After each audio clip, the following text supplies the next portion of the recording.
I'm Professor Cecile Geerbo-Prokish from the Graduate School of Business and Leadership, and we'd like to extend a warm welcome to all of you for joining us for a presentation by Dr. Shamim Budanya.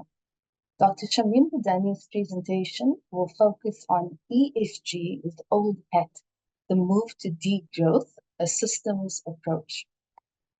The presentation focuses on how environmental, social, and governance, ESG, ostensibly ensures that companies act beyond just the interests of just their shareholders with a more active stewardship role towards society and the environment.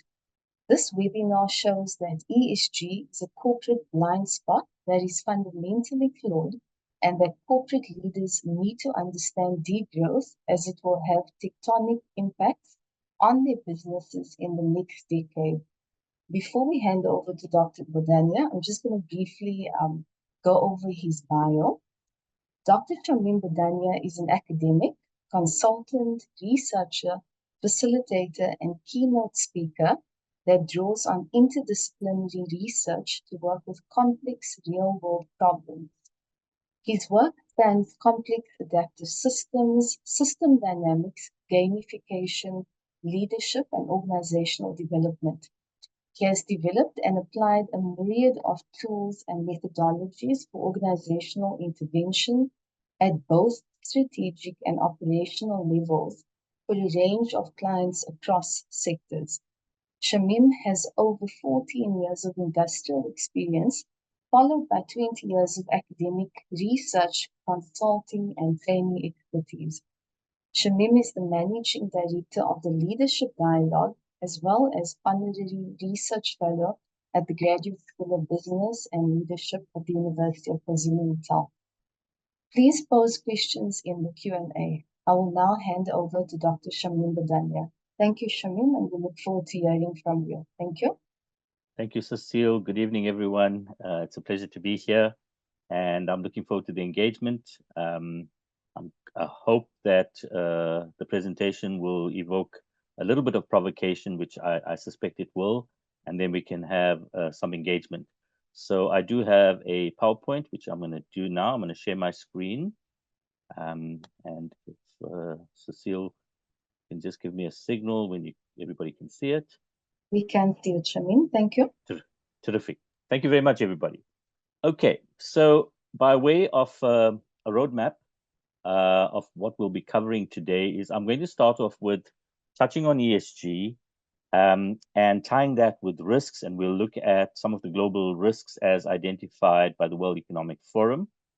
I'm then going to draw on the frameworks of planetary boundaries, which was developed by the Stockholm Resilience Center and the work of Kate Raworth in Donut Economics.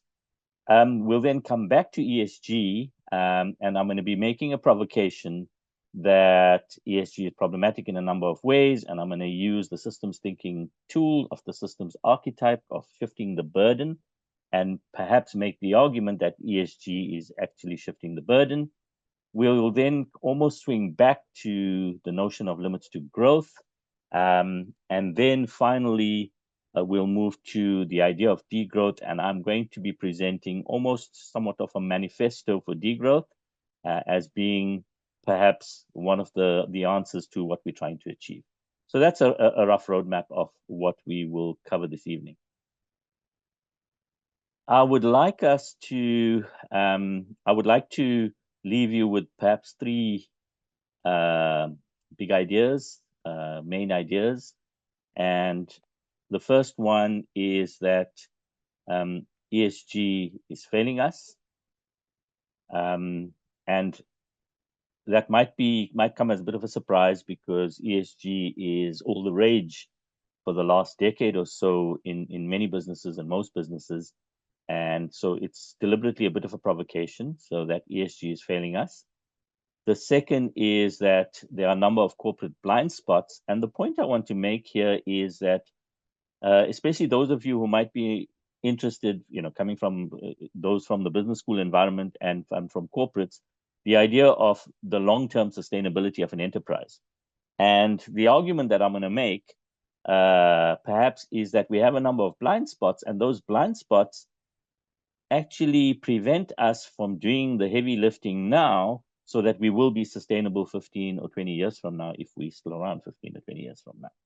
So, and essentially the argument is going to be that the things that we are doing have in what in systems language we call policy resistance or unintended consequences. And in a sense, ESG is contributing to perhaps unintended consequences of us not working with our business models right now and waiting. And the third argument is that each one of us needs to reconceive what makes a good life.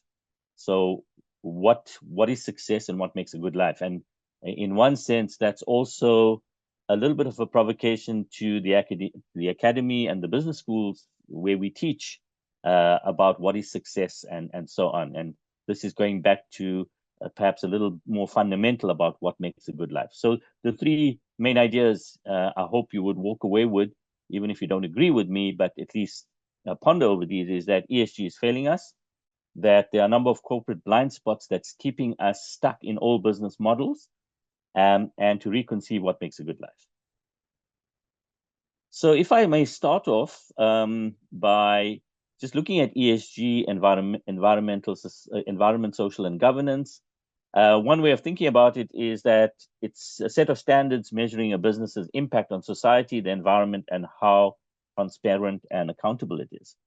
And in many ways, ESG almost, you can say, part of its genesis was around the investment community. So investors putting pressure to say, we got to think about the kinds of enterprises we're going to invest in, and how do companies stack up against ESG measures so that we can make the right kinds of investments. And so all of this is good and it's noble. And as it stands, this kind of slide, what it says is all fine, no problem. It's actually a great place to be at one level. But let's see as we proceed, maybe it's subject to a little bit of critique, perhaps. So here again, if we look at the pillars of ESG, here's one graphic that kind of covers the aspects under environmental, social, and governance, and each of the areas and factors, and perhaps you can call it places of focus where enterprises need to pay attention in each of these three pillars, dimensions of environmental, social, and governance. And again, at first glance, this is actually terrific. I don't think anybody would have too much issue with any of these as they stand. So that's kind of setting the scene around ESG, and hence the provocation in the description about ostensibly. So these three pillars, as it stands, it's ostensibly. That's the word that I'm referring to here. Okay, I'd like to move on now because part of ESG is also about managing risk, and it's about risk.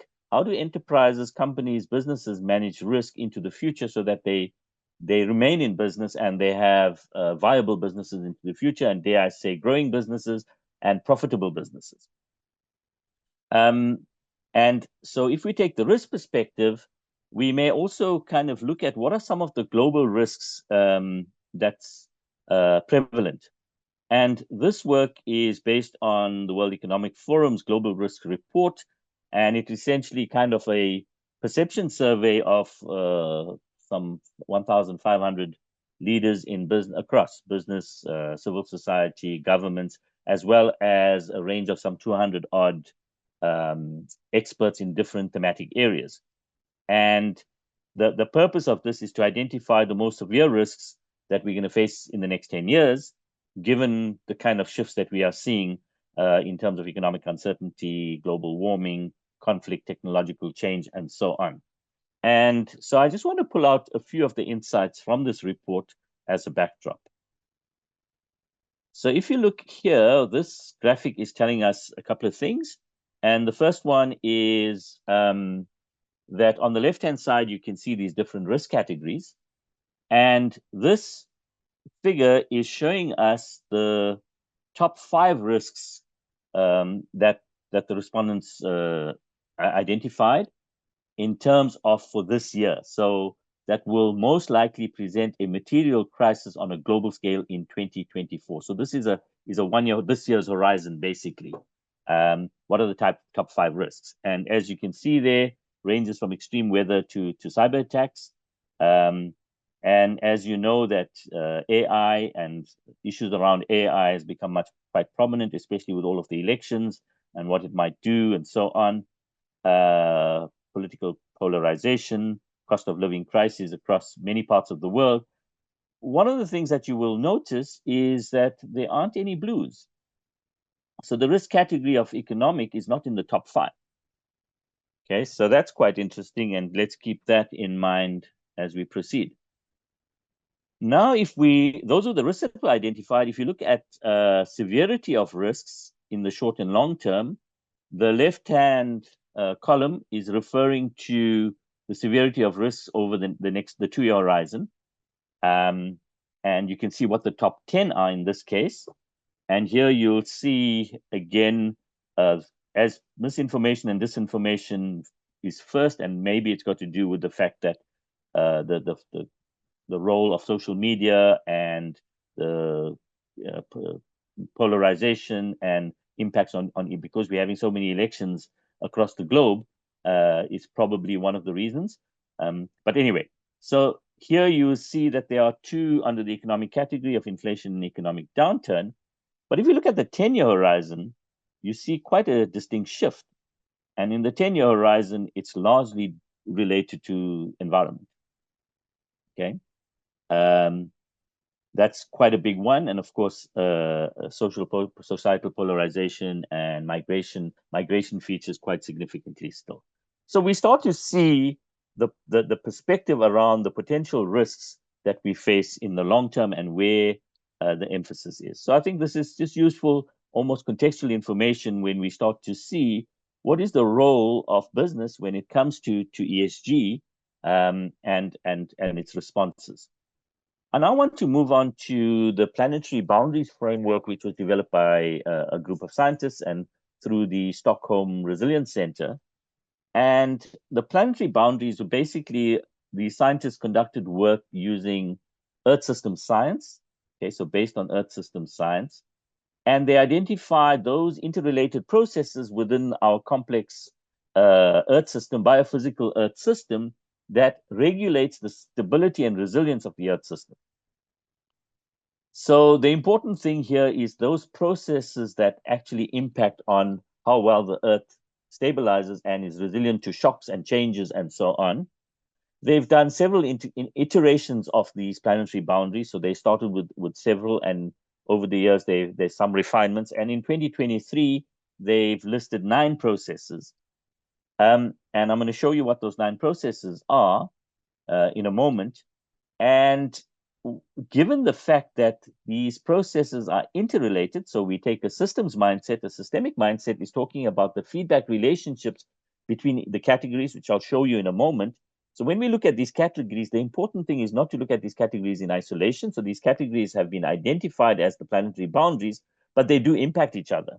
And so a global focus on climate change on its own is not sufficient for increased sustainability. So these are the 9 categories of the planetary boundaries, and there's different variations, slight differences in the way they're represented.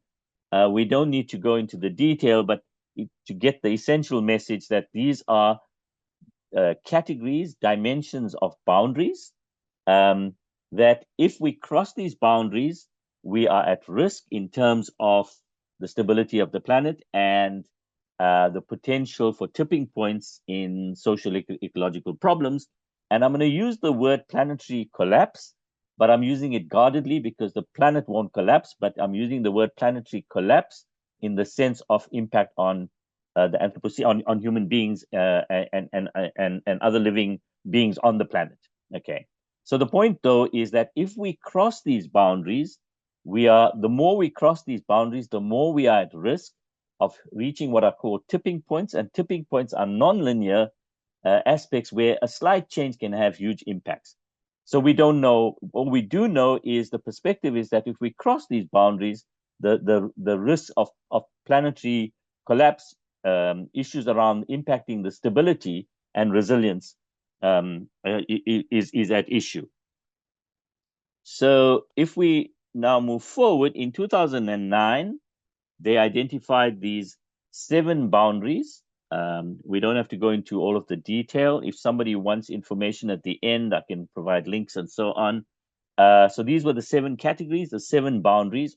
In 2009, of the 7 boundaries that were assessed, 3 were crossed. In other words, there were thresholds that we went beyond. In 2015, the 7 boundaries were assessed and 4 were crossed.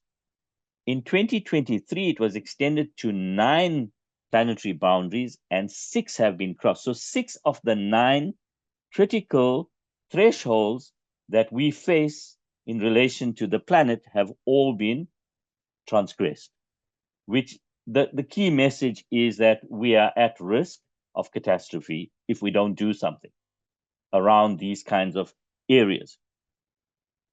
All right, so this is a slightly bigger version, and essentially this is just to interpret the diagram. This green in the middle is the safe operating space. So in other words, in each of these dimensions, so for example, let's take ocean acidification. As long as we're in the green area, we haven't transgressed the boundaries yet, and we're fine. Except these 3 are actually fairly uncertain. So we actually don't even know the extent to how far we are. These are estimates. These ones that are in orange is saying that we have transgressed the boundaries. Okay, so we've transgressed 6 of the 9 boundaries, which is not a very pleasant message for us as human beings living on the only planet that we have. All right, if we now take that and we move to the work of Kate Raworth, her work on donut economics. So she kind of takes these thinking, although her representation of the ecological boundaries are slightly worded slightly differently, the principles are more or less the same. And so she kind of posits that we should be thinking around this idea of a donut. So you see the shape of a donut, and many of you might be familiar with her work. But essentially what it's saying is that when you're on the donut, so these are boundaries or thresholds. At the bottom leg is what we call the social boundaries or the social foundation. There are certain critical things that we need as humanity on the social side, and we'll look at what some of those might look like. And if we're beneath that threshold, we're living under critical human deprivation. On the other hand, if we go beyond the environmental ceiling, we've crossed critical national thresholds, which is what we just saw in terms of the planetary boundaries. So that's the equivalent of an environmental ceiling and a social floor or a social foundation. So for humanity, we need to be in the safe, and notice the words, safe and just as in justice, space for humanity. This is where we need to be, and we need to be here overall. Not some countries need to be here or some people need to be here, but all of humanity needs to be in this, in the donut. And that's her kind of basic logic around positing the notion of thinking of economics that helps us, what she calls donut economics, to be in that safe and just space for humanity. So the ecological ceiling, the way it's represented might be slightly different because her donut economics was based on a little bit of the earlier work, but essentially the principles are the same. So you've got these ecological ceilings or planetary boundaries, which may be transgressed, and if we do, then we've crossed critical thresholds. Under the social foundation side, there's all of these factors, and if we have a shortfall, then that will show you the shortfall. So in other words, the gray is what we've achieved, and the red is the shortfall.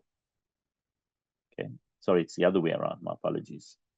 The red is what we've achieved. The gray is the shortfall. So in other words, if you take food, we've got a long way to go. Okay, all right.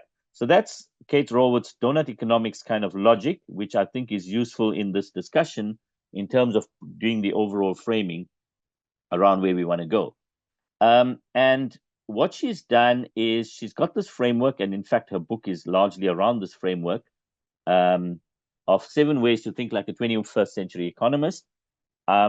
I'm not going to go into detail, but I'm just going to kind of walk you through because at parts of it, because it hints at what we're going to be covering a little later. So the first thing is she refers to change the goal, and essentially the notion around growth and GDP. Her argument is to move around, shift towards thinking around economics around the donut, and not just growth for growth's sake, if you can put it that way. On the other hand, if we're talking about the big picture, so I'll show you a slightly bigger version of this. This is basically what we call the circular flow in economics. And kind of the economics text kind of starts with this idea of the relationship between households and businesses, and people providing the households and people providing labor and capital to businesses, and in return for wages and profits. Businesses sell goods and services, and consumers spend their money. And when it all is going well, then we have this lovely closed system and everything's going great. The point she's making is, and I mean, this is no longer novel, given the fact that people have come to realize that there are all these other factors in terms of what we're calling ESG that have an impact, and we can't rely only on this notion of the economy as a self-contained closed system, that it's embedded in a bigger environment. There's issues around waste, there's issues around resource use, and so on. And we'll look at a bigger picture of that in a little while. The third one is around nurturing human nature and the shift from Homo economicus, the rational economic man, to a bigger multidimensional perspective of what humanity is. I'm not going to cover too much more of this. And then the last few of these, I'll go very quickly. It's because the idea is it's using some systems logic, and it's talking about, rather than focusing on single points, mechanical equilibrium is understanding that equilibria shift, that you have dynamic complexity as the world is changing, as factors are changing. You kind of have these systemic relationships of feedback, dynamic complexity, and we need to understand dynamic complexity when we're understanding business, when we're understanding economy, and when we're understanding the broader effects and impacts. If we're moving towards the side of people, then the notion, so we've had this idea, it's kind of a Kuznets curve, I think it's called, if I recall correctly, that says that we have inequality and you're going to need rising inequality, but once you get to a high level of income per capita, inequality will go down. That growth will solve our problems when it comes to inequality. And that's coming under contention based on evidence that's coming out.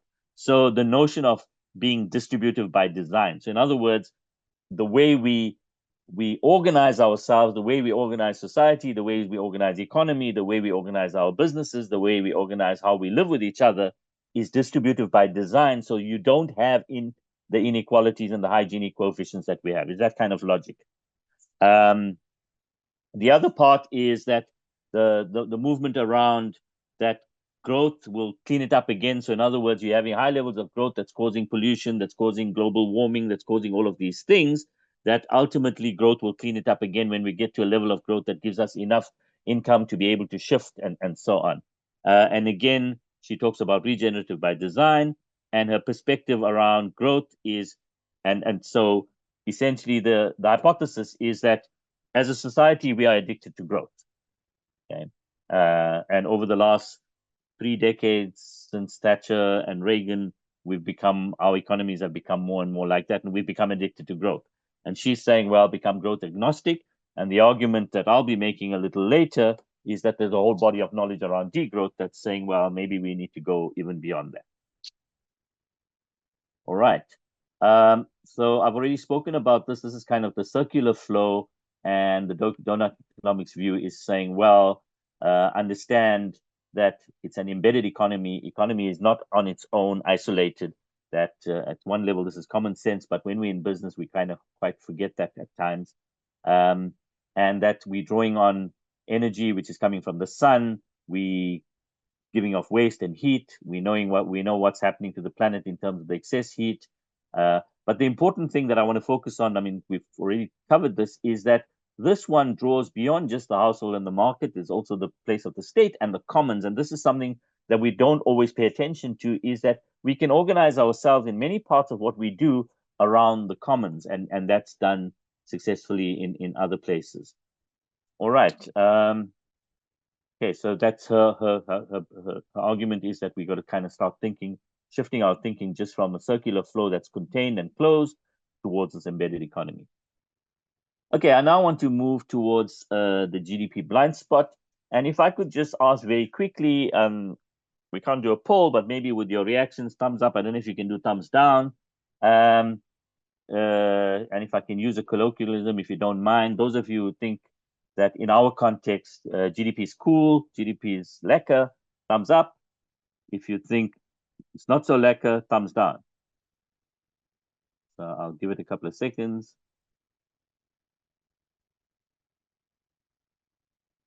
All right. So I don't know if those wows are actually meant to be thumbs downs, because I'm not seeing any thumbs downs. Okay, that's fine. It gives us a sense.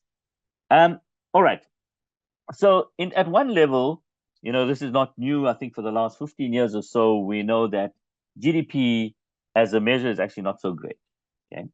And I mean, so I won't spend too much of time on it, but basically the idea is that GDP is not a good measure for well-being. And there are other measures for well-being. There's the happiness index, there's the aspects of the human development index, there's other indices for well-being, because GDP has a number of problems, and if we can just talk through them very quickly. So for example, if we are putting out emissions into the atmosphere, we then come with mitigation technologies, and we add these technologies to reduce pollution or to do something with the pollution, it counts for GDP. In the case of South Africa, no slight to the security business or the insurance business, but every time, because when we are not safe, we build up higher walls, we get more security, security companies do well, and it counts for GDP. But the essence of it is we are doing these things because there's a lack of safety. If we're driving and somebody's in an accident and a private ambulance comes, it counts for positive GDP. If a woman staying at home and has taken time off for childbearing, so she's no longer economically productively active, it doesn't count in GDP, it's negative. If one has frail parents and you don't work a full day, you're working half a day, so now that care economy doesn't count in GDP. So all the time that we spend in community, all of these things, there's many aspects of life that is important for us as human beings in terms of well-being and in community and in other parts of relationship with our pets, etc., etc. None of those get counted in GDP. So GDP has a lot of these perverse kind of aspects to them. And again, this is not a new argument, but even though it's not a new argument, GDP is almost the measure we hold in our minds. And you look at any policy, look at the political parties' manifestos across the world, in South Africa, but across the world. It's all about growth, economic growth, economic growth. Why? Because the argument is that if we have growth, then we can have good stuff for our country and we can lift people out of poverty and so on. Well, now we're starting to see some of the problems with growth, and these rising tides will lift all boats hasn't happened in terms of the way our economies are hardwired. So that's the kind of logic that we're talking about as GDP blind spots. So policy prescriptions, policy makers, politicians all kind of have this logic of growth, economic growth. And when we're comparing GDP. Oh, China was 8%, then they now dropped to 3% or whatever it might be. These are our measures. So it's not to throw the baby out with the bathwater, but to understand that GDP in and of itself is problematic. Right. Okay, let's move on.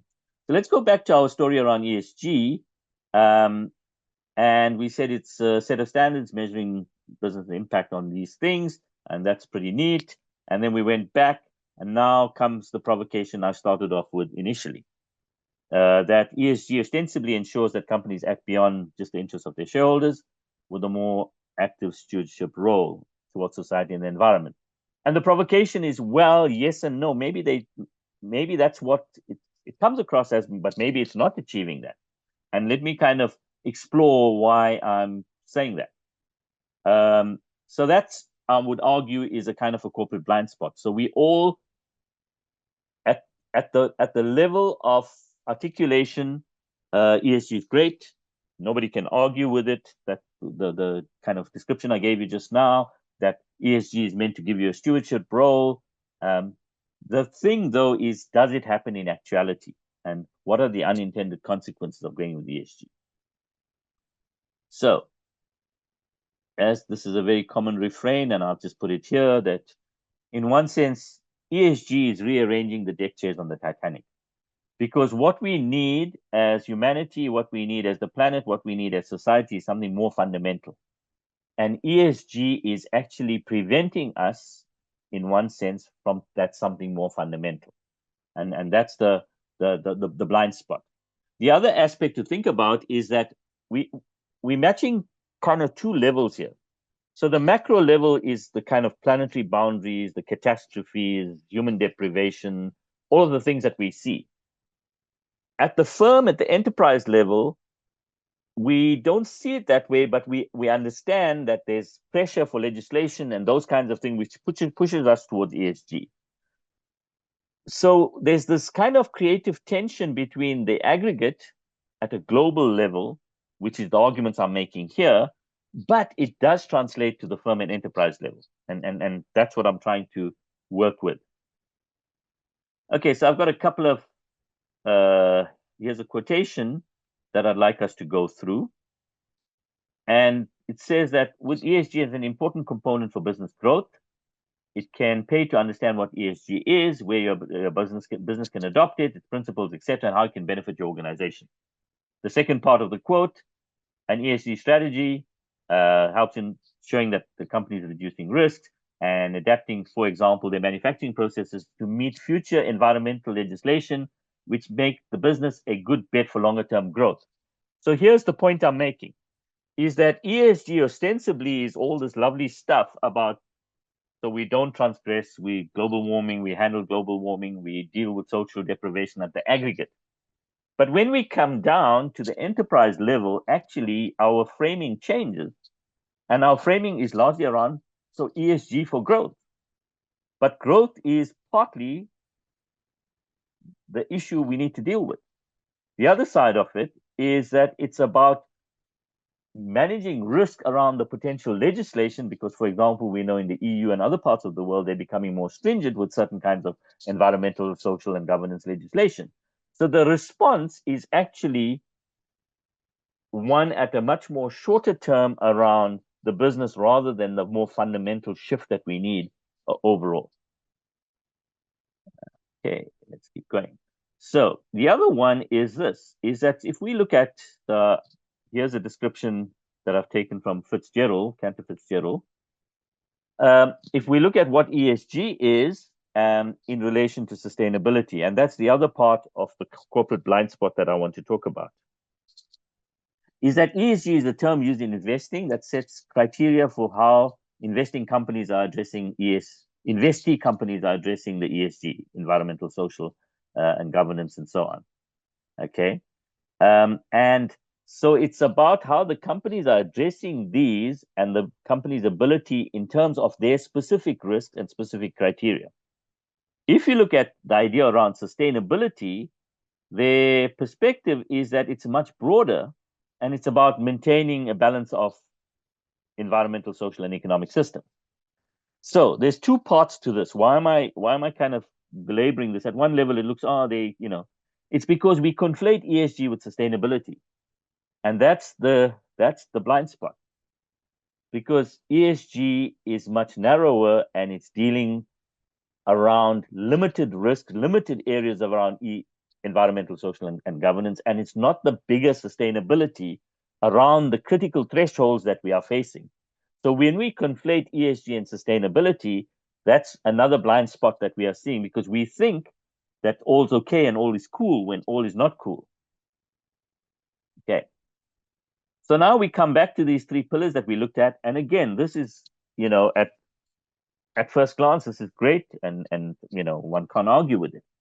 But the other problem with ESG is that every company, when dealing with ESG, and if you look at the integrated reports, will focus on one or two maybe of these, or even 3 or 4, doesn't matter.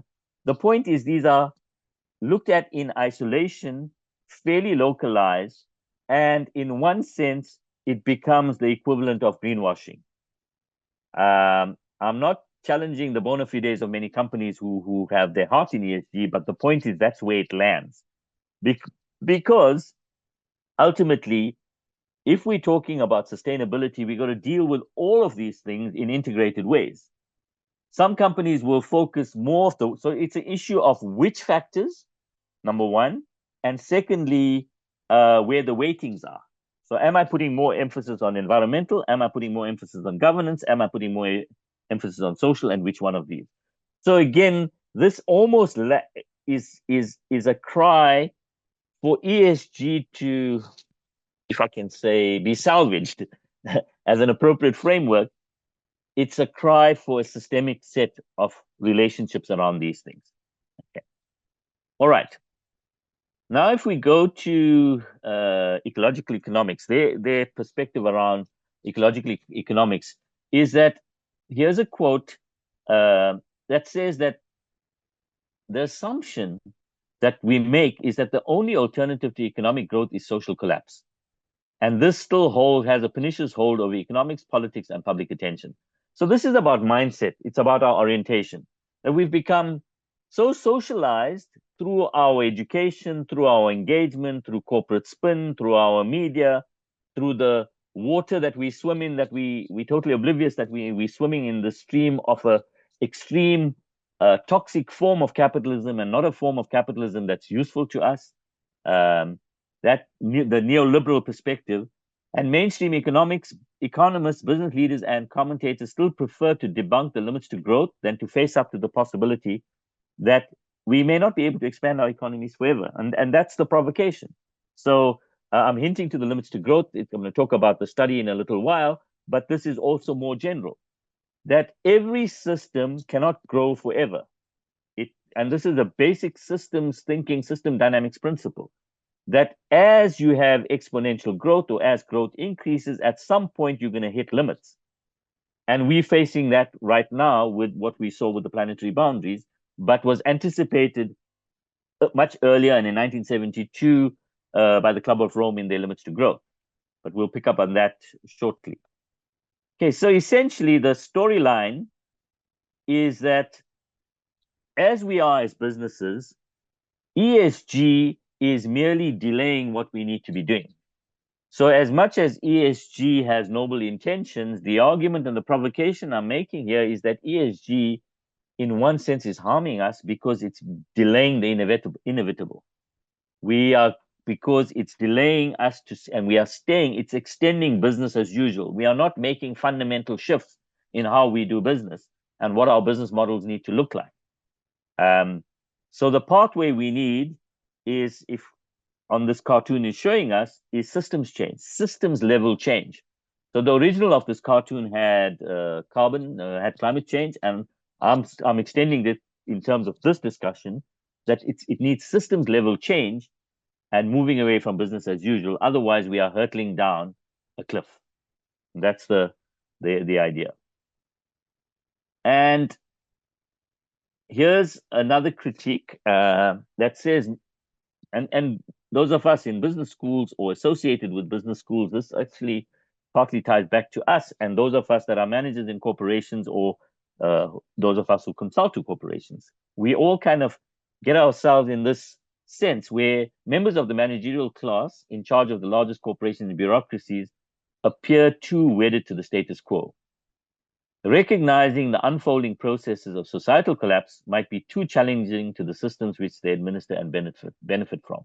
Now, this is quite a harsh statement, but we need it. We need to interrogate this kind of thing. This is the reason why we are still doing business as usual. And we got to figure out how to move away from that. And you would notice I put Boeing there. I was being extra provocative because we all know what's happening, has happened, and happening with Boeing. Now let's use that as an example. And please don't misunderstand me. I'm just using this because it stands out because of all the issues that Boeing has had. My argument to you was, if we looked at Boeing's integrated reports for the last 10 or 15 years, I haven't done it myself, but I think I think I can hazard a guess that if we looked at the integrated annual report of Boeing for the last 10 or 15 years, we would have seen wonderful stuff around ESG and maybe even using the language of ESG. And we now know the situation around companies, what Boeing is going through, but other companies like. The point is, if we do business as usual, we're going to be forced to almost start as much as we want to not be these kinds of companies. And I mean, this is one of the biggest companies in what used to be the best companies in the world, facing the kinds of problems that they are facing, because we are not moving fast enough to rethink how we need to be transforming. And this is an even bigger provocation. I'm sure if I was in the audience, I'd be getting stones or tomatoes thrown at me. And I've got to put a big proviso, because the nature of my work, my business works with these kinds of companies. And I'm now saying that these are the big bad wolves. It's not because they're bad in and of themselves, but given where we are, I'm using this as a caricature, so it's not meant to be a slight on any one company or any industry. But it's the provocation is that we have hardwired our society and our economy to create these big behemoths which have become big bad wolves without necessarily wanting to be big bad wolves. So let's take big agriculture and big food. Big agriculture is one of the biggest causes of biodiversity loss in monocultures and those kinds of things, so degradation of soils and so on. Big food with the huge waste, and big agriculture actually around emissions and so on. And of course, there's all the social aspects. I'm just watching time. There's also the social aspects in terms of the nature in many parts of the global south of the kinds of conditions under which people live, under communities work. And companies have made strides. So I don't want to take away from that, but it's this logic that we've hardwired ourselves to become like this. So big health and big pharma, big military, big oil. So in a sense, these are all big bad wolves. Now, we're not going to change this overnight, and you're going to ask me what's the solution. There's no easy solution, but I am starting to get us to think about alternatives, and there's a body of work around those kinds of alternatives. So I've shared the slide very guardedly, but it's more to stimulate our thinking. Okay, so let's go back to ESG and bring a little bit of a systems notion to this. So there's a systems archetype called shifting the burden. And it basically says this: when we have a problem symptom, we have two pathways. We can do a short-term fix, we can address the problem symptom, or we can address the fundamental problem, the problem that gives rise to the symptom. The easy way is to do the short-term fix, which alleviates the problem symptom, but that has these, on the right-hand side, these unintended consequences that makes it harder to address the fundamental problem.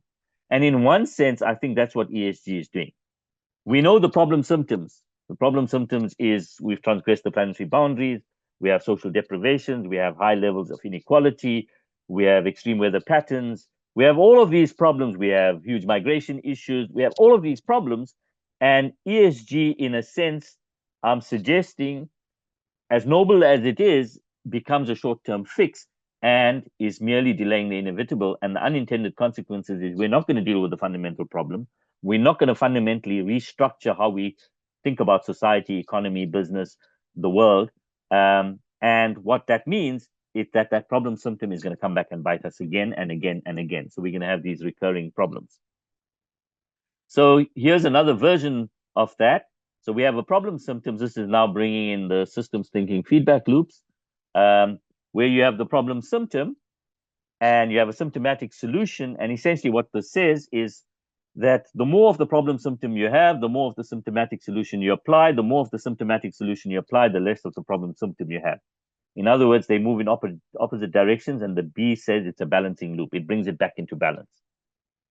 There's another way of doing that, is that as you have the problem symptom, it'll take much longer, much more work and time delays, may even be more cost in the short term, that deals with the fundamental solution. And then when you put that fundamental solution in, it reduces the problem symptom. Okay.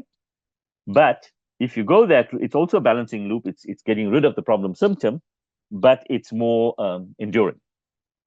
So if we go with the symptomatic solution, we're going to alleviate the problem symptom as we see it, or at least our mindsets around it. And after some time delays and some issues, you're going to have unintended consequences. You're going to have side effects that comes back, and it's going to add delays so that it detracts us from the fundamental solution. So essentially, we end up in playing here. We're constantly in this loop of a problem symptom. We apply a symptomatic solution. The symptom goes away for a while, but we haven't really addressed the fundamental issue, so it comes back again. So that's this. We've shifted the burden from the fundamental solution to the symptomatic solution. So that's the archetype. So let's just play with that a little bit in terms of, before I go there, just show you what that behavior looks like. So we have a problem symptom, and as the problem symptom increases, we increase our symptomatic solutions. We make some headway, and our problem symptom starts dropping, but it hits us again, so we have to apply the symptomatic solution. So we keep growing the symptomatic solution. The problems keep reoccurring. They drop as we do more or slightly different or slightly change a little bit, but we're not addressing the fundamental solution. This is over time.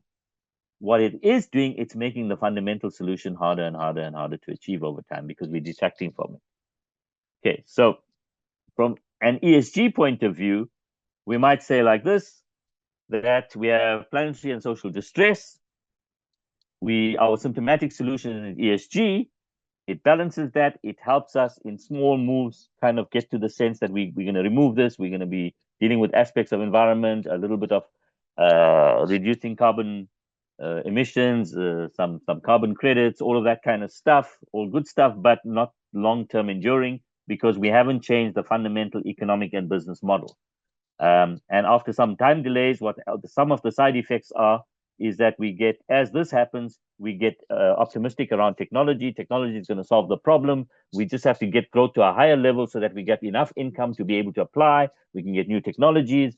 AI will do it for us. And we have all of these things that delays us from actually dealing with the fundamental at the bottom. And that's the kind of logic using a systems archetype. Okay. So let's now move to degrowth. And degrowth comes from, one of the places it came from is from the French word décroissance, okay, which means limit to growth. Now, there's actually the study of the limits to growth that was done by the Club of Rome and MIT people, Donella Meadows and her team, Jorgen Randers and Dennis Meadows, who wrote the book, The Limits to Growth, and basically they presage what later became known as sustainable development. And my argument is that when we use the word sustainable development and the definitions around sustainable development, we were probably better off than now because ESG has co-opted sustainability and sustainable development into ESG rather than our focus on the fundamental issues. Maybe that's a little bit stretching it, but that's kind of the perspective I want us to think about. So the limits to growth was essentially modeling what would happen if under 10 different scenarios, and there was what was called the standard run, in terms of if the world continued as we were in terms of growth, production, and so on. So that was the limits to growth, and there were updates. There was the 30-year update, and there was now a 50-year review, and so on. So in that standard run of the limits to growth, essentially the idea is that as we keep growing in terms of industrial output, we're going to start using up resources. We're going to have more emissions. Obviously, there's time phasing issues here. But the principle, it's not when it'll happen. This is not a forecast. These are scenarios. So we got to understand that. In terms of these different scenarios, it was essentially the arguments were showing that we potentially would have, if there are limits to growth, we're going to hit hard physical limits like we're seeing now with these planetary boundaries and other kinds of potentially social limits. I don't think they went as much detail into that, but that we have what is a overshoot and collapse. So where we are on this curve, who knows? The suggestion is that as we're transgressing, so when you talk about tipping points, potentially, I'm not making any predictions, but it's the principle. And the principle is that we're going to hit overshoot and collapse where everybody's going to be worse off. And of course, we're seeing the climate kicks back side of it as well. And society kicks back in terms of refugees, in terms of huge migrations, in terms of social lack of social cohesion. All of those things are all, in a sense, also manifestations of the system kicking back. Right. So if we now look at this from in terms of degrowth, some of the things we may be able to say is that economic growth does not reliably deliver greater well-being or improve real standards of living. There's evidence starting to show that, right? Deepening inequalities, competition for scarce goods, and consumerism. So the whole idea of status-driven consumerism is generating social limits to growth. So we've got environmental limits to growth, the planetary boundaries. We've got the social limits to growth, which Rawat partially touched. But it's all of these kinds of things that together in an integrated feedback way gives rise to these issues. And there seems to be this unsettling evidence that we're still following the standard run of the original study, meaning overshoot and collapse. Okay, and that's across the board.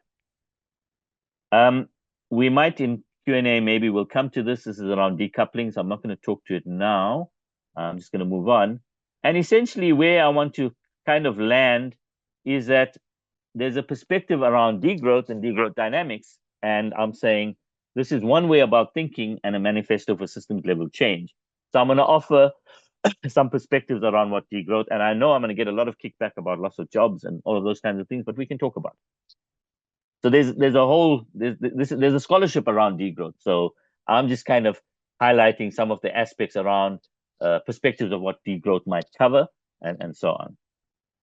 Okay, so let's go. If I start here, let me start here. So the ideas around degrowth, firstly, is to reduce production and consumption. Let's start with reduce production. And the notion is to reduce production that is not necessary, reduce undesirable production. So we can think about it in terms of destructive production, but also production of, for example, and this is where I might get some problems, production of unnecessary types of goods and services that's not actually helping humanity, but harming the planet in terms of what we put in to get that kind of production. Degrowth is talking about a significant reduction in materials and energy. In materials and energy, and that green growth may not be the solution. So go for green only when appropriate. That green growth in and of itself is not the answer, because that's part of the notion of growth is, well, okay, we can shift away from fossil fuels, we can shift to green growth, and everything's hunky-dory and business as usual, and this lovely, beautiful curve, we follow the curve going up, GDP, growth, and so on. And to reduce the perverse incentives, for example, the subsidies to fossil fuel companies and other kinds of perverse incentives that heightens production for things that are actually not good for society, for climate, and overall well-being. On the consumption side, it's talking about a reduction in consumption.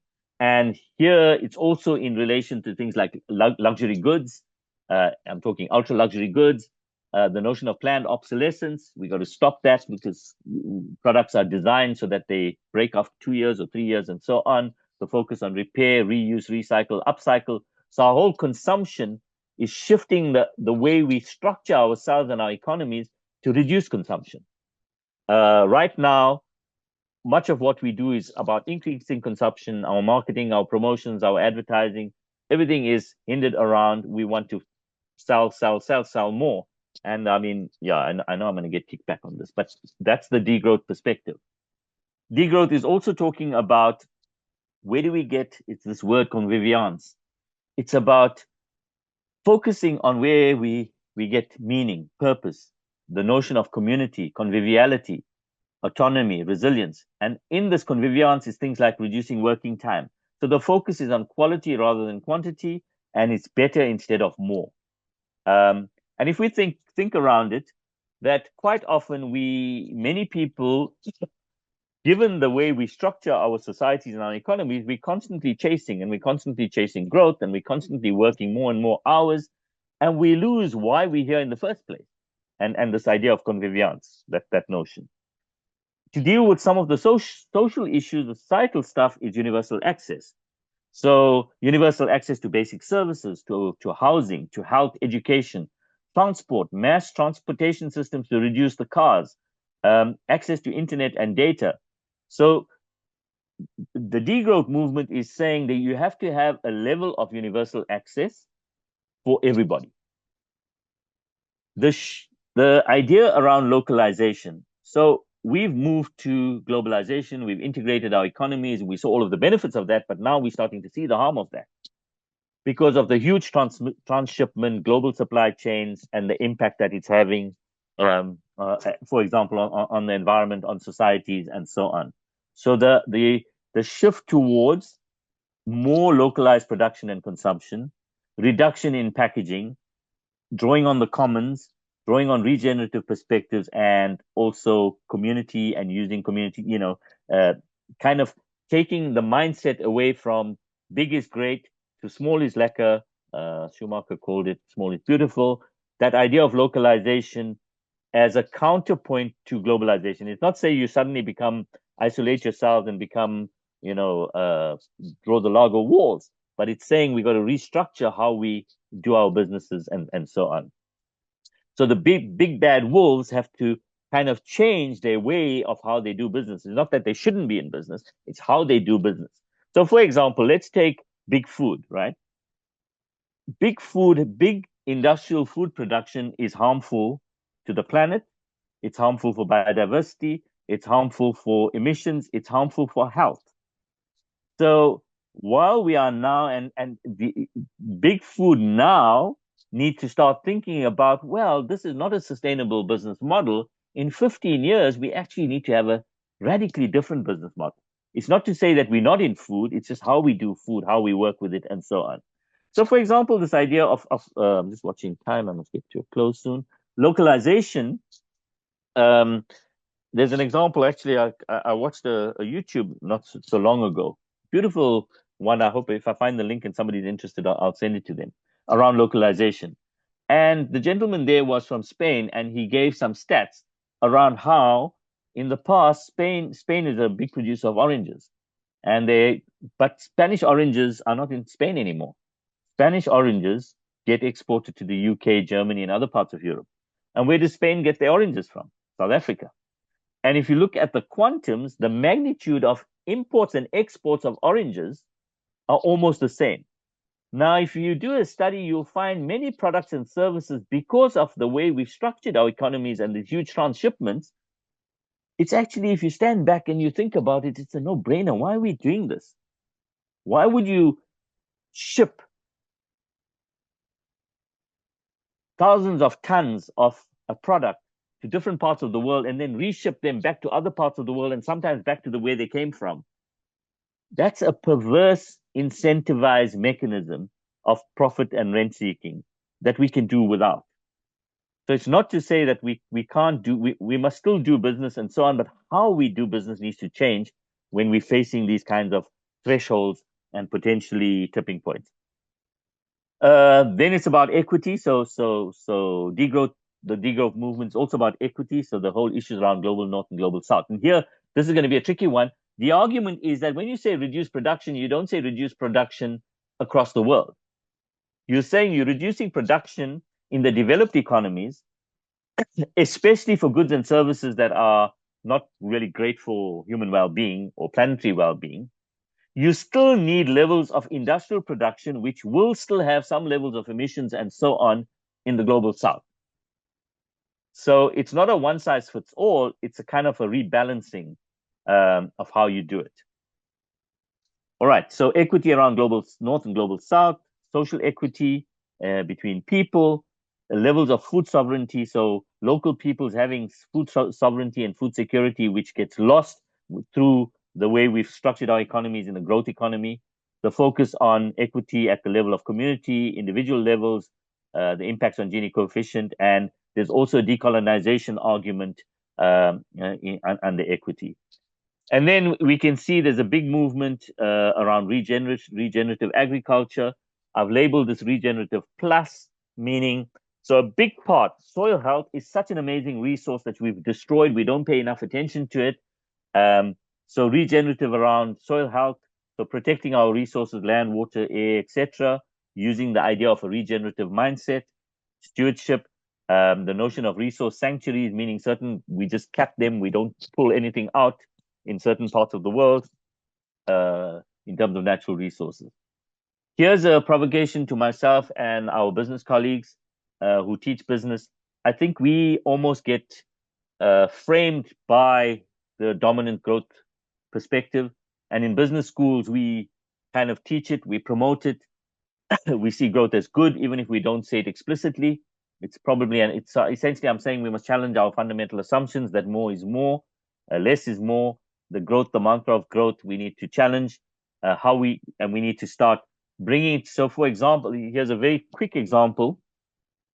Sure, I'm going to get hit with Cecile. I'm almost done, Cecile. A quick example when it comes to education. So, for example, what we teach in business schools around trade and free trade and dead loss weights, when we do supply and demand curves, when we're looking at specialization. What we don't do is actually check those assumptions around, because those were based on 2 centuries kind of works of Ricardo and Smith and others. I know others have done more, but we don't challenge the assumptions. So, for example, the argument you will find in an international economics text, when you look at your supply and demand curves, when you're looking at trade, you'll get these dead loss weights. But there's an unwritten assumption in these dead loss weights. So when a student sees dead loss weights, they say, yeah, this makes sense. You know, we should specialize in trade, and therefore we need to have these transshipments and so on. What we don't kind of interrogate is a very simplistic one, but there's others, is that a $1 or a R1 loss to consumers does not equal a R1 loss to producers. And a R1 loss to producers might have much bigger impact on society. So should I be paying R1 less for that T-shirt that's come across from the other side of the world because of and perverse taxations, incentives, quotas, all of sorry, not quotas, subsidies and so on. Should I be paying R1 less at the harm of society? I'm exaggerating it, but that's the principle. So as educators, we also have a role to play in kind of interrogating these things a little bit more. And studying maybe what's not in the mainstream and marginal movements in the margin. When I say in the margin, so the degrowth movement is actually not in the margin. It's becoming very much mainstream in terms of academia, and there's a lot of scholarship around it. But it's that kind of logic. If we want to be shaping our businesses and our societies and economics in the next 15, 20 years, we need to be going beyond what we already know.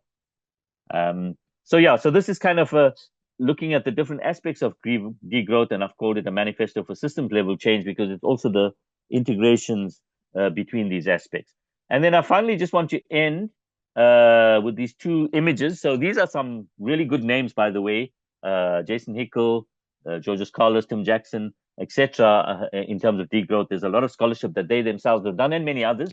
It just so happens that they did a little piece in kind of a piece in Nature, a popular piece in Nature, which is actually really, really nice.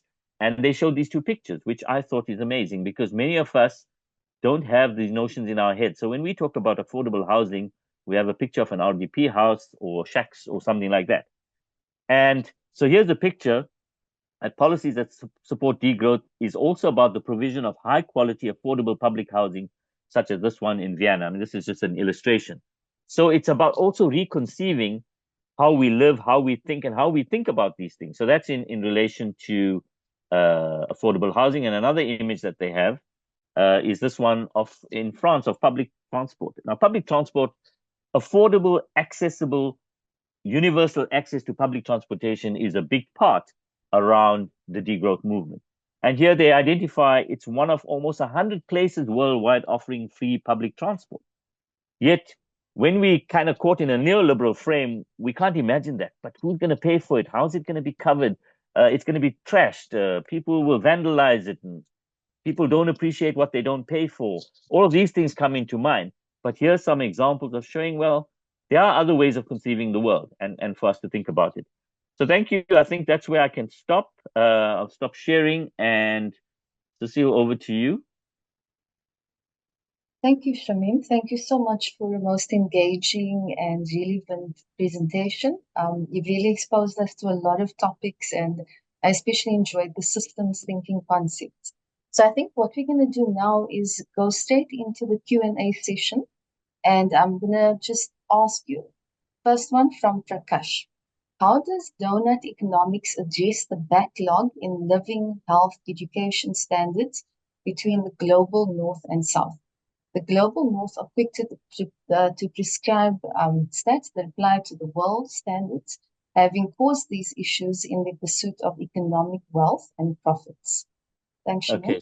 All right. Thanks. So I don't think donut economics purports to address backlogs. What it purports to do is to show us that you have both these ecological ceilings and the social foundations. It clarifies why we need to restructure our economies along those lines. So an attempt to answer the question is what I've just said around degrowth, that degrowth is not just a one size fits all, that you're going to be making, so for example, in the degrowth movement, they talk about basically writing off the debt of very poor countries who were forced into debt through structural adjustment, and they'll never be payable. So if they'll never be payable, why do we still keep them on? So there's going to have to be some levels of kind of transfers to deal when it comes to the backlog of the global south. Thank you, Shamim. Then we've got a question from Andrew. Surely growth in one's economy is necessary to accommodate an increasing population. Thanks. Okay, yeah. So thank you.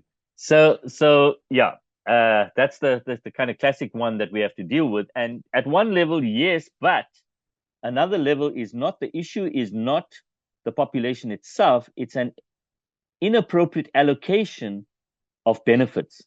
So the reasons that we can't support bigger populations is because of the huge disparities we have in inequality and how the proceeds of business is not allocated in a more distributive way. And that's the Rowart's idea of saying that by design, we need more distributive mechanisms so that you can deal with that. So the idea is that, so let me pose it as a slightly different way, okay? The simple answer is yes. Why don't we have more growth? And if we have more growth, then we can offer more services to more people. The evidence of the last 30 years, even though we've had less growth in certain years and so on, but the evidence is that growth does not lift all boats, because the allocation of benefits gets sucked out to a very well-off elite. So you're actually having transfers that doesn't get distributed well.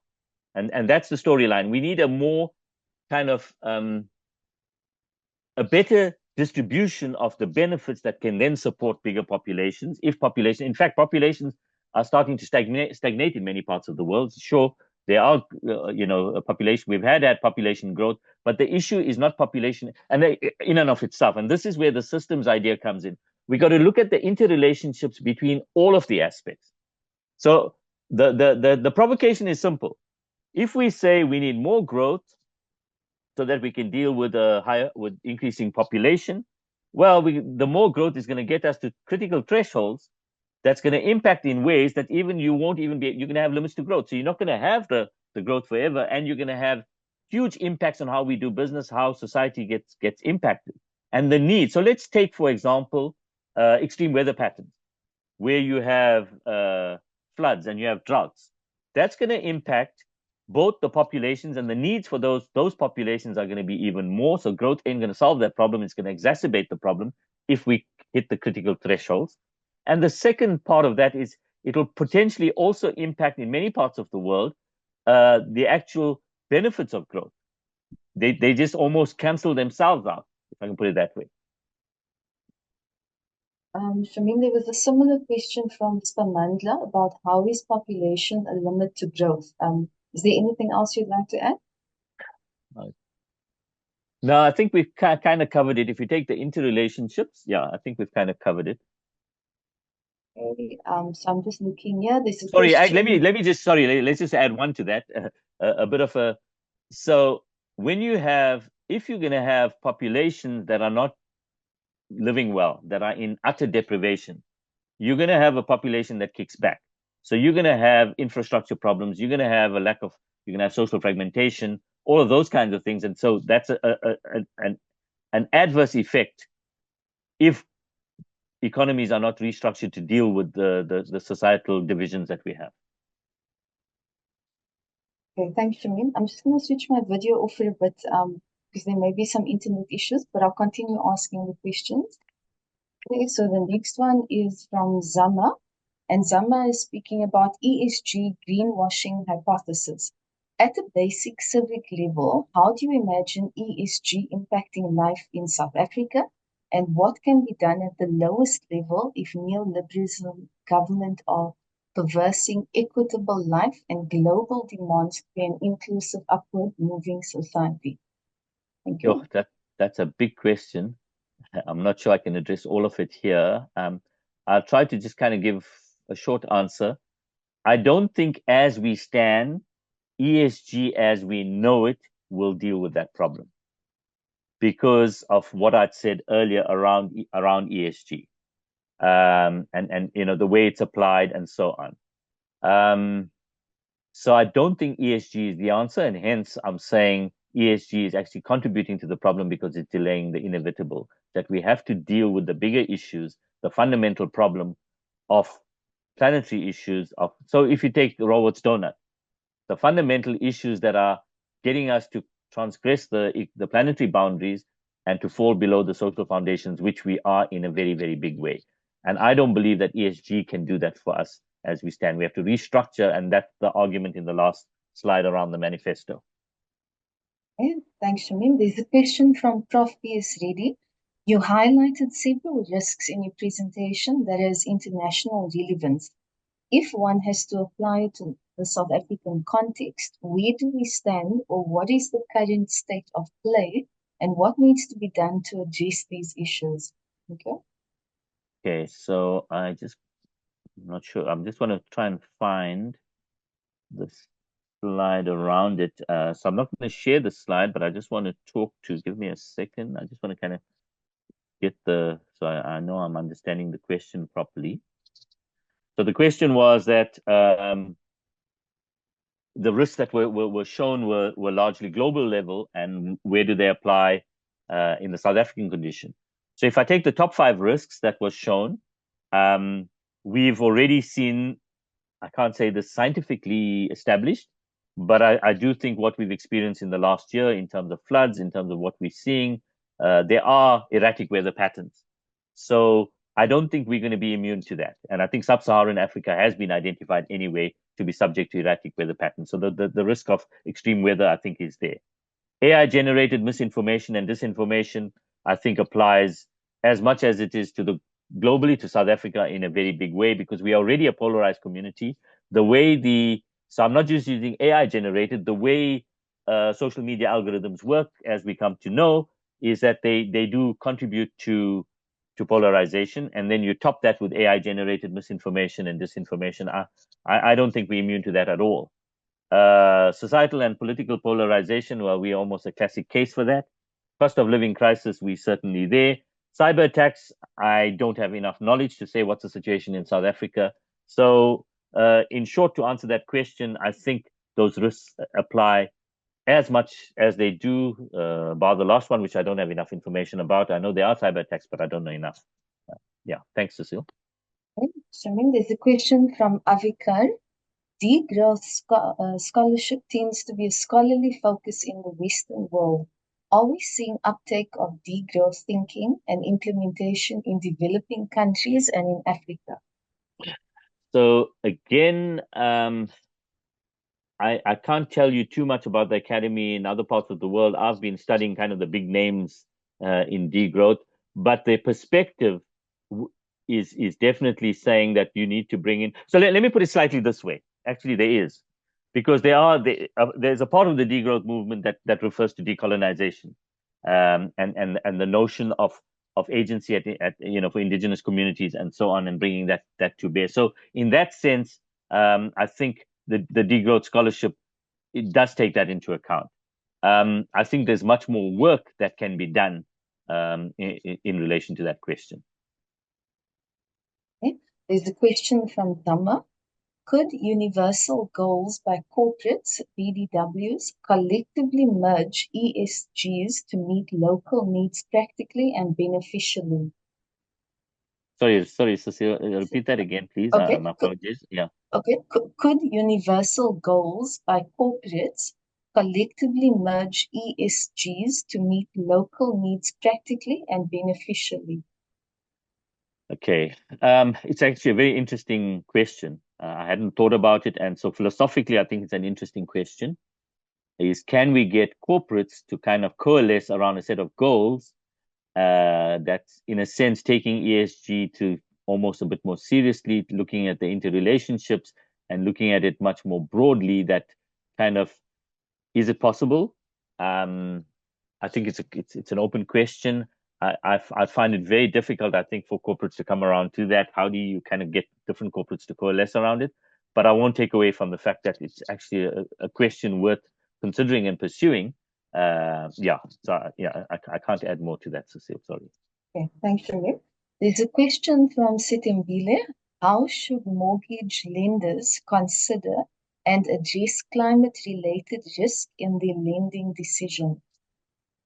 Whoa, guys are asking me such big questions I'm not qualified to answer. Um, but I understand the insight, right? I think. Okay, so I'm going to interpret what I understood. It's saying that look, you're going to go out, you're going to take out a mortgage, you're going to be in debt, you're going to build this house, and then suddenly the drought's going to wipe it out. And what should mortgage lenders do? I don't think there's an easy answer to that. I think again, it goes down to there's a role for many players here, and there's a role for the state, there's a role for pooling, there's a role for common pooling around how we conceive issues around housing and so on. So, because I don't think you can necessarily pass the risk on entirely to mortgage lenders. So there needs to be some kind of new way of thinking around how we handle these kinds of risks. Okay. There's a question from Devika. Since everything must reach a limit, is there a limit to degrowth where it's no longer effective? Ah, you got me in a corner there. Sorry, who asked that question? That's from Devika Pillay. Okay, Devika. Devika, okay. So again, in principle, no solution can meet all needs for all time. Right now, where we are in terms of the thresholds and what we're trying to achieve, I believe degrowth is offering us something that we really, really need to look at.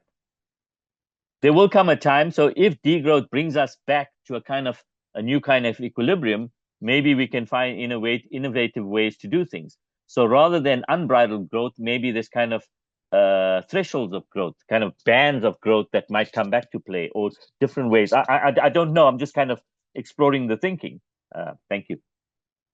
Okay. Another question from Avikar. Where is future research going on degrowth and business? I'm wondering how we could make this practical and usable for business school students, especially in South Africa. So I think the degrowth movement is largely focused on the big issues, the philosophical issues. It's not claiming to have all the answers, but it's claiming to where the work needs to be, the studies happening. To tie it to business, I think I would say maybe the task becomes that of the business schools themselves to start framing research around degrowth and linking the issues around kind of this kind of macro level that we're talking about and the enterprise level and how we do that. So I think, yeah, certainly it's crying out for research. Okay. There's a question from Mahlatse. The degrowth proposal looks to me like a call for deglobalization, an idea that the BRICS countries are already supporting. Do you see America and Europe supporting this paradigm shift as more and more of their companies will be affected by this? Okay, so yeah, I'm not a geopolitical expert. I have my views and my opinions. Essentially, I'm taking the point of view that this is an imperative. It needs to be done. I think you're going to get a lot of resistance from the global north in general, even though, for example, we've got some global north countries in BRICS. But in general, I think you're going to get resistance from the global north, and it's going to take a lot of work, a lot of effort to move along these lines. I don't think this is an easy transition to make. Okay, then we've got a question from Surya Murthy. Should degrowth or growth caps be applied differentially? Should developing countries be allowed to grow while developed countries curtail, given that they've been responsible for transgressing the boundaries? Yes, that is a basic premise of degrowth scholarship, that it will be differential. I do think we must be judicious about it. So we don't want growth to happen in those kinds of industries that's going to cause major damage even beyond, So yes, for example, you have to have some levels of industrial production, but we got to think about judiciously around those levels of industrial production. And yes, you will still have some fossil fuel generated industrial production in the global south, but it's with the mindset that we are on a trajectory to reduce it. So in short, yes, it should be differential. Okay, I know we're almost at an end for Q&A, but there are a few more. Maybe we can take another 3 minutes. Another question from Surya Murthy was, is there a growing critical mass of degrowth scholars that might convince the world oligarchs of this ideology? And then she also wants to know, is degrowth, it appeals to a moral and ethical response. How possible is this in the context of a complete disrespect for international law? Okay, so again, there's a lot packed in there. So let me first start with the first part of it. The first part of it is, I think so even the degrowth scholars themselves are saying that it's not scholarship that's going to change things.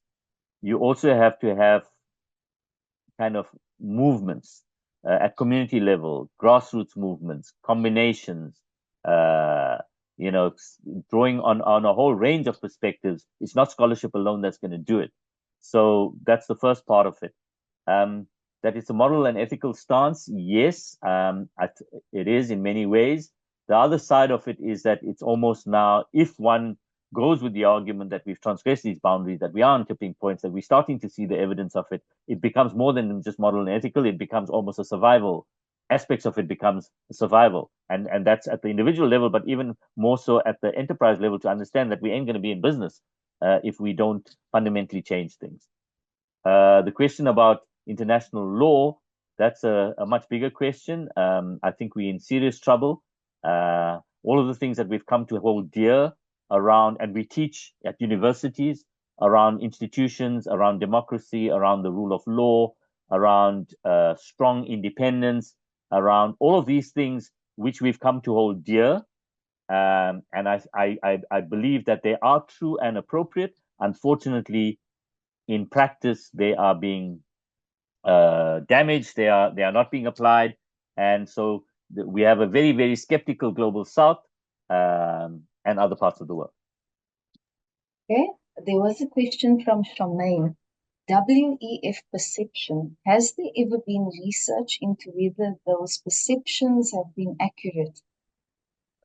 So I can't say, but remember, this is now, you're talking about, it's perceptions around future risks. So you can't measure future risks. You can measure past outcomes. So in that sense, I don't think it's inappropriate to have that kind of survey. It's given the nature of the sample you're using is understanding based on their knowledge and understanding what their perceptions of risk are. So I don't think it's inappropriate. Yeah. Okay, I think we'll just take 2 more for the sake of time. There was a question from Siyabonga. What do you identify as the main blind spots of GDP in measuring economic health and societal well-being?